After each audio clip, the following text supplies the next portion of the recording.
Welcome back to Nom on a Budget, where we cook big flavor without big bucks. Today we're making cowboy campfire pasta, hearty, cheesy, and packed with that Southwest kick. It all starts with 1 pound of ground beef. Let's get it in the pan and start browning. Our ground beef's looking like it means business. Now we're adding half a diced onion to build a deep, savory flavor base. Let it cook till it's soft, sweet, and smells like you know what you're doing. Now that the onion's softened up a bit, it's spice time. We're going in with 1 tablespoon of each: chili powder, cumin, garlic powder, and salt, plus half a teaspoon of black pepper. This combo brings out that smoky, bold campfire flavor without needing an actual fire pit. Give it a good stir and let it saute for about 5 minutes, just enough time to pretend you're cooking on that open range. Time to bring in the flavor lifter, 2½ cups of beef broth. Not only does it smell great, it also gives the pan a much needed spa treatment. Now grab a spoon and deglaze the bottom. Scrape up all those tasty bits like you mean it.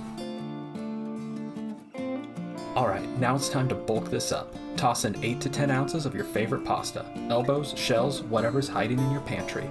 Then crack open a can of black beans, liquid and all. It's all flavor, no waste. If this is starting to look like a meal fit for the trail, wrangle that like button like it just stole your beans. Next up, we're bringing the tang with 1 cup of Salsa Verde. Did you know Salsa Verde gets its tang from tomatillos, not green tomatoes? Totally different flavor, totally underrated. Pour it in, give it a little shimmy, and slap that lid on tight. Pressure cook for 5 minutes, just enough time to tip your hat and mosey around the kitchen. Once the cook time is up, don't touch that lid yet.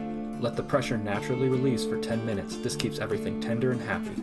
Then go ahead and hit that manual release like you're unlocking flavor gold. Careful though, it'll hiss like a rattlesnake that skipped lunch.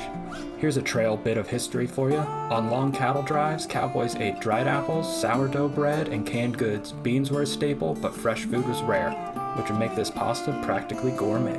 Alright, to finish off, stir in 1 cup of shredded Colby cheese. Let it melt into all that goodness. And just like that, your cowboy campfire pasta is ready to eat. Simple, tasty, and budget-friendly. If you enjoyed this recipe, be sure to hit subscribe so you don't miss out on all these easy, affordable meals coming your way.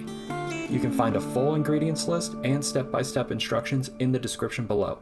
And hey, I've got plenty more recipes on the channel. Go ahead and check them out.